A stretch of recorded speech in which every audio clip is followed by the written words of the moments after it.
আসসালামু আলাইকুম। আমি মোহাম্মদ আব্দুল্লাহ আল নোমান, বর্তমানে পড়াশোনা করছি বাংলাদেশ কৃষি বিশ্ববিদ্যালয়। তো আজকে আমরা একটা ক্যাটেলের কি কি টেস্ট করা যায়, আমরা যার মাধ্যমে আমরা বুঝতে পারি ক্যাটেল ডিজিজ কন্ডিশনে আছে নাকি নর্মাল কন্ডিশনে আছে, সেটা আমরা দেখব। তো আমরা প্রথমে একটা ক্যাটেল টেস্ট করার জন্য গরুটাকে আমরা কিছুটা কয়েকটা রিজিয়নে ভাগ করছি। একটা হচ্ছে হেড অ্যান্ড নেক রিজিয়ন, দেন আমাদের থাই রিজিয়ন রয়েছে, অ্যাবডোমেন রিজিয়ন রয়েছে এবং লাস্টে একটা টেল রিজিয়ন রয়েছে। এখানে একটা টেস্ট করব। তো আমরা সিরিয়ালে আসি, যে প্রথমে যখন হেড অ্যান্ড নেক রিজনে করব, সেক্ষেত্রে আমরা মাউথ ক্যাভিটি থেকে প্রথমে টেস্ট শুরু করব। সেটা হচ্ছে ওরাল ক্যাভিটি টেস্ট, ঠিক আছে? তো ওরাল ক্যাভিটি টেস্টের মাধ্যমে আমরা ওরাল ক্যাভিটিতে দুইটা টেস্ট করতে পারি। একটা হচ্ছে প্রথমে আমরা হচ্ছে গরু যে নিঃশ্বাস নিচ্ছে, এখানে হচ্ছে অডোর টেস্টের মাধ্যমে আমরা কিছু জিনিস বুঝতে পারবো। সেটা আমরা দেখি যে কিভাবে আমরা অডোর টেস্টটা করতে পারবো। সেটা হচ্ছে এই যে গরু যে নিঃশ্বাস নিচ্ছে, ঠিক আছে, গরুর নিঃশ্বাস নেওয়ার কাছে আমি নাকটা নিয়ে গরুর নিঃশ্বাসটা আমি অনুভব করব, যে গরু কি ধরনের নিঃশ্বাস নিচ্ছে। আমি একটু অপেক্ষা করি। আচ্ছা, এখানে আমরা গরুর ক্যাটেলের ব্রিদিং এর সাউন্ড, ব্রিদিং এর যে অডর অডর নিয়ে আমরা ডিটারমাইন করলাম যে এখানে কোনো কিটোসিস নেই। কারণ হচ্ছে কিটোসিস থাকলে এখানে একটা সুইট অডর পাবো আমরা, সেটা আমরা পাই নাই যেহেতু, সেক্ষেত্রে এখানে ক্যাটেল একটা ডিজিজ কন্ডিশনে নেই, নর্মাল কন্ডিশনে আছে। ওকে, দেন আমরা ওরাল ক্যাভিটির যে টেস্ট আরেকটা রয়েছে, সেটা হচ্ছে আমরা টাং চেক করব। তো টাং চেক করার জন্য আমাদের প্রথমে গরুটাকে হ্যান্ডেলিং করতে হবে, কারণ গরু কিন্তু প্রচুর নড়াচড়া করবে। এটা আমরা করার জন্য এই যে আমরা আঙুল দিয়ে গরুটা নস্ট্রিলে দিলাম, কারণ এটা একটা সেন্সিটিভ জায়গা। এটা যখন আমরা কন্ট্রোল করবো, গরু আমার কন্ট্রোলে চলে আসবে। দেন আমরা এই যে হাতটা দিয়ে গরুর এই যে সাইড থেকে, ল্যাটারাল সাইড থেকে আমরা হাতটা ঢোকানোর চেষ্টা করবো, ঠিক আছে? এই যে হাতটা ঢোকানোর আমরা চেষ্টা করলাম এবং আমাদের টাং গ্রিপ করতে হবে।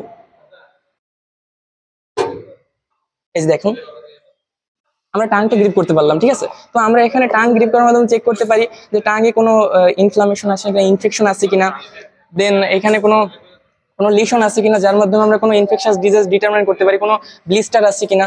তো তারপরে টাঙে কোনো প্যারালাইসিস আছে কিনা, যার ফলে টাং যদি ধরে নিয়ে আসলে আবার ফ্লো ব্যাক না করতে পারতো, তাহলে হচ্ছে টাঙে কোনো প্যারালাইসিস আছে, এটাও ডিটেকশন করতে পারি। তো এরকম বিভিন্ন কারণে আমরা এটা টেস্টটা করে থাকি। তো আমরা ওরাল ক্যাভিটির দুইটা টেস্টে আমরা করতে পারলাম। আচ্ছা, এরপরে আমরা আসতেছি আমাদের মাউথ ক্যাভিটির টেস্টটা গেল, এবার আমরা চোখের টেস্টে আসি, আইয়ের টেস্ট। আইয়ের টেস্টের ক্ষেত্রে আমরা হচ্ছে কনজাংটিভা টেস্ট করতেছি। কনজাংটিভা টেস্টের মাধ্যমে এখানে হচ্ছে এখানে মিউকাস মেমব্রেনটা দেখতে হবে আমাদের। এই যে যখন আমরা আপার আইলিডটা যখন আমরা টেস্ট করব, তখন আমরা এই দেখো হাত দুইটা আমরা কিন্তু এখানে রাখলাম, কিন্তু যখন আমরা আপারটা টেস্ট করবো, তখন হচ্ছে যখন নিচেরটা দিয়ে আমরা উপরে ঠেলা দেবো আর উপরটা দিয়ে টান দেবো, তাহলে কিন্তু আপার আইলিডটা বের হয়ে আসতেছে। যখন আমরা নিচেরটা দেখার চেষ্টা করব, তখন এই যে উপরের হাত দিয়ে আমরা নিচে চাপ দেবো আর নিচেরটা টান দেবো, নিচেরটা বের হয়ে আসছে। এভাবে আমরা টেস্টটা করলাম। আচ্ছা, এটা হলো কনজাংটিভাল টেস্ট। তো আমরা কনজাংটিভাল টেস্ট করতেছি এটা ডিটারমাইন করার জন্য, এটা যদি পিঙ্ক কালারের থাকে তাহলে হচ্ছে আমাদের কোনো অ্যানিমিক কন্ডিশন নাই। যদি পেল কালারে থাকে দেন তখন হচ্ছে গরুর অ্যানিমিয়া আছে। তো আমরা এভাবে হচ্ছে কনজাংটিভাল টেস্টটা বা অ্যানিমিয়া টেস্টটা আমরা শেষ করলাম। আচ্ছা, এরপরে আমরা পরবর্তী টেস্টে যাচ্ছি। পরবর্তী টেস্টটা হচ্ছে ব্লাইন্ডনেস টেস্ট। ব্লাইন্ডনেস টেস্ট হচ্ছে গরুর দেখায় কোনো সমস্যা আছে কিনা, এটা দেখার জন্য ব্লাইন্ডনেস টেস্ট করব। সেক্ষেত্রে হচ্ছে এখানে হচ্ছে আমরা এই যে গরুর চোখের সামনে আমরা একটু হাত দিয়ে নাড়াচাড়া করবো, তাতে গরুর এই যে দেখতেছেন আপনারা, এটা নড়াচড়া করতেছে চোখ। যদি নড়াচড়া করে তার মানে গরু দেখছে, সেজন্যই তো চোখটা ওঠানামা করতেছে, তার মানে গরু ব্লাইন্ড না। তো এখানে একটা প্রিকশন আছে, সেটা হচ্ছে আমরা যখন হাত দিয়ে এটা করব, তখন আমাদের খেয়াল রাখতে হবে গরুর যখন আইলিড বা আইল্যাশের জন্য আমাদের হাতের টাচটা না লাগে, তাহলে আমরা সঠিকভাবে ডিটারমাইন করতে পারবো। আচ্ছা, এরপরে আমরা আসি গরুর ডিফনেস টেস্ট, ক্যাটেলের ডিফনেস টেস্টের ব্যাপারে। সেক্ষেত্রে আমরা একটু দূরে যাব। দূরে গিয়ে আমরা একটা সাউন্ড ক্রিয়েট করব। ওকে, এই সাউন্ড ক্রিয়েট করলাম এই জন্য যে আমি যেখানে থেকে সাউন্ড ক্রিয়েট করছি, সেখানে যদি সেই বরাবর যদি এই গরু একটি অ্যাঙ্গেলে তাকায় অনেক সময়, তারপরে গরু কান নাড়াচাড়া করে, এটার মাধ্যমে আমরা বুঝতে পারলাম যে গরুটা ডিফ না এবং গরুর কোনো সমস্যা নাই কানে। তো আমরা চোখে এবং কানের কোনো সমস্যা নাই সেটা ডিটারমাইন করতে পারলাম। এবার আমরা নেক্সট টেস্টে যাচ্ছি। ওকে, আচ্ছা, এরপরে আমরা এই পাশে হেডের আরেকটা টেস্ট আছে, অ্যাপিটাইট টেস্ট। সেক্ষেত্রে হচ্ছে গরু অনেক সময় আমাদের ওনার বলতে পারে যে গরু আমাদের খাচ্ছে না। সেক্ষেত্রে আমাদের টেস্ট করতে হবে যে গরু খাচ্ছে না, কি সমস্যা। এক্ষেত্রে আমরা প্যালাটেবল ফুড যেগুলো আছে, তারপরে সাকুলেন্ট ফুড, এগুলো আমরা গরুর সামনে রাখতে পারি। যদি সেগুলো খায়, তাহলে হচ্ছে গরুর অ্যাপিটাইট টেস্টে কোনো সমস্যা নেই। তো এখন কোন ধরনের ফুড থাকতে পারে, সেক্ষেত্রে হচ্ছে আমাদের গ্রিন গ্রাস আছে, তারপরে হে, সাইলেজ, এই ধরনের তারপরে কনসেন্ট্রেট আমরা ইউজ করতে পারি। আর যদি এই ধরনের জিনিসপত্র না থাকে সেক্ষেত্রে আমাদের মেজ আছে, দেন হচ্ছে দূর্বা গ্রাস যেগুলো আছে, এগুলো আমরা হাতের কাছে যা পাই সেটা দিয়ে আমরা এই টেস্টটা কমপ্লিট করতে পারি। ওকে, এবার আমরা স্কিন ফোল্ড টেস্টে আসতেছি। স্কিন ফোল্ড টেস্ট বা এটার আরেকটা নাম হচ্ছে ডিহাইড্রেশন টেস্ট। তো এখানে আমরা দুইটা জায়গা থেকে করতে পারতেছি, একটা হচ্ছে এই আইলিড থেকে, আরেকটা হচ্ছে নেক রিজনে করা যায়। প্রথমে আমি আইলিডটা আসি। আইলিডটা হচ্ছে এই যে আইলিডের এখানে যে আমরা হাত দিয়ে চামড়াটা করে ছেড়ে দেবো, হাত দিয়ে এরকম চামড়াটা টান দিয়ে ধরে ছেড়ে দিলাম। তো এটা হচ্ছে কত তাড়াতাড়ি আবার পূর্বের জায়গায় ফিরে আসতেছে। যদি খুব তাড়াতাড়ি সেটা আগের মতো জায়গায় ফিরে আসে তাহলে হচ্ছে কোনো ডিহাইড্রেশনে ভুগতেছে না। কারণ হচ্ছে স্কিনের নিচে অনেক ফ্লুইড থাকে, যদি ফ্লুইড থাকে তাহলে স্কিন ইলাস্টিসিটি বাইরে যায়। কিন্তু যখন ডিহাইড্রেশন কন্ডিশন হয় তখন স্কিন নিচে এই ফ্লুইডটা থাকে না, তখন হচ্ছে এই টান দিলে ওইরকম অবস্থায় থাকে। দেন তখন চিকিৎসা করার জন্য আমাদের এক্সট্রা বাইরে থেকে ফ্লুইড দিতে হয়, তারপর ঠিক হয়। এটা গেল এই আইলিডের টেস্ট। দেন আমরা নেক রিজন থেকে টেস্ট করতে পারি, এটার হচ্ছে আরেকটা নাম হচ্ছে skin fold test. Skin fold test হচ্ছে নেক রিজনে আমরা এরকম হাত দিয়ে ছেড়ে দিলাম, ছেড়ে দিলাম, ছেড়ে দিলাম, ইমিডিয়েটলি এখানে চলে যাচ্ছে আবার পূর্বের জায়গায়। তার মানে আমরা বুঝতে পারতেছি যে এখানে কোনো ডিহাইড্রেশনের প্রবলেম নাই। ওকে, এটা হচ্ছে ডিহাইড্রেশন টেস্ট। আসতেছি কাফিং টেস্ট। কাফিং টেস্ট করার জন্য হচ্ছে আমাদের এই ট্রাকিয়াল পারকাশন করতে হবে। ট্রাকিয়াল পারকাশন করার জন্য এই যে গরুর এখানে আমরা এখানে হাত দিয়ে বাড়ি দিই, ঠিক আছে? এই যে হাত দিয়ে আমরা একটু জোরে জোরে বাড়ি দিতে হবে, বুঝছো? না হলে আমরা সাউন্ডটা বোঝা যাবে না। তাই এখন ট্রাকিয়াল পারকাশন তো করলাম, এখন আমরা ডিটারমাইন করলাম কি আসলে মূলত ডিটারমাইন করার হচ্ছে আমরা ট্রাকিয়াল পারকাশন করলে গরুর যদি কাফিং হতো তাহলে আমরা বুঝতে পারতাম যে গরুর লাংসে কোনো সমস্যা আছে বা কি, যার ফলে হচ্ছে গরু কাফিং করতেছে। বাট আমরা ট্রাকিয়াল পারকাশনে দেখলাম কোনো ধরনের কাফিং করতেছে না বা কোনো মানে গরু কাশতেছে না, তার মানে গরুর ট্রাকিয়াতে বা লাংসে কোনো সমস্যা নেই। এটা আমরা ডিটারমাইন করতে পারলাম। পরের টেস্ট কি? ওকে, আমাদের নেক্সট টেস্টটা হচ্ছে breathing inhibition test. Breathing inhibition টেস্টটা কিভাবে? এটা হচ্ছে গরুর এই যে নস্ট্রিল, গরুর নস্ট্রিল আমরা হাত দিয়ে বা একটা টাওয়েল দিয়ে, হাত দিয়ে বা টাওয়াল দিয়ে আমরা এটাকে চেপে রাখবো যাতে গরু নিঃশ্বাস নিতে না পারে, ঠিক আছে? এটা আমরা 1 মিনিট করব। 1 মিনিট করার পর এটা আমরা ছেড়ে দেবো। তো 1 মিনিট এই যে নিঃশ্বাস যে অফ করে দিলাম, তারপরে তো হঠাৎ করে নিঃশ্বাস গরু একটা দীর্ঘ শ্বাস ছাড়বে।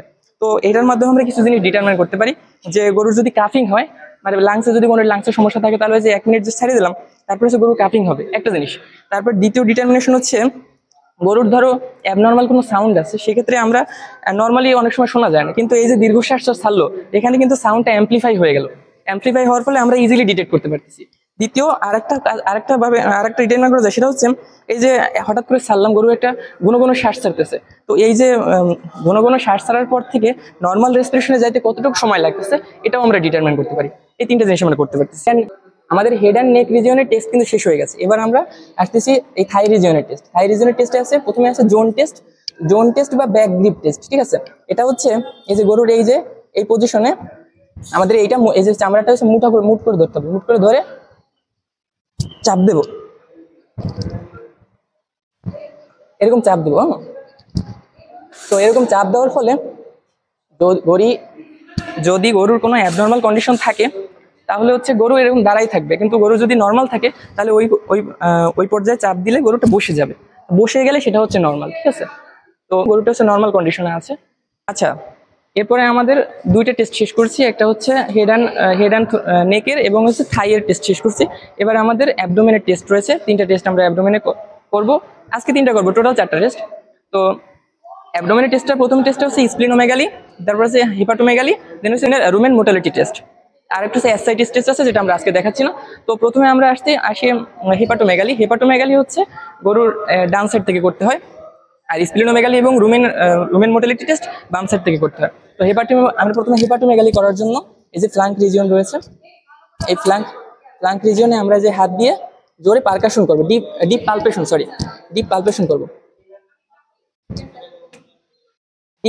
করবো, ঠিক আছে? তো আমরা এখান থেকে ডিপ পালপেশন করার মাধ্যমে স্প্লিনটা নর্মাল কন্ডিশনে আছে নাকি এনলার্জড কন্ডিশনে আছে সেটা আমরা ডিটেকশন করতে পারতেছি।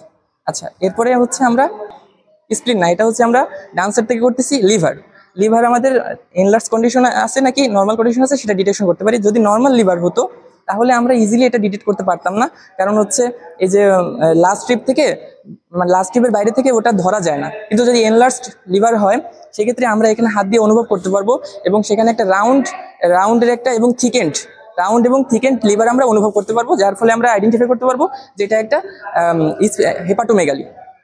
আসতেছি স্প্লিনোমেগালি। তো হেপাটিওমেগালি আপনারা দেখছেন যে কিভাবে আমরা করছি ডান দিক থেকে।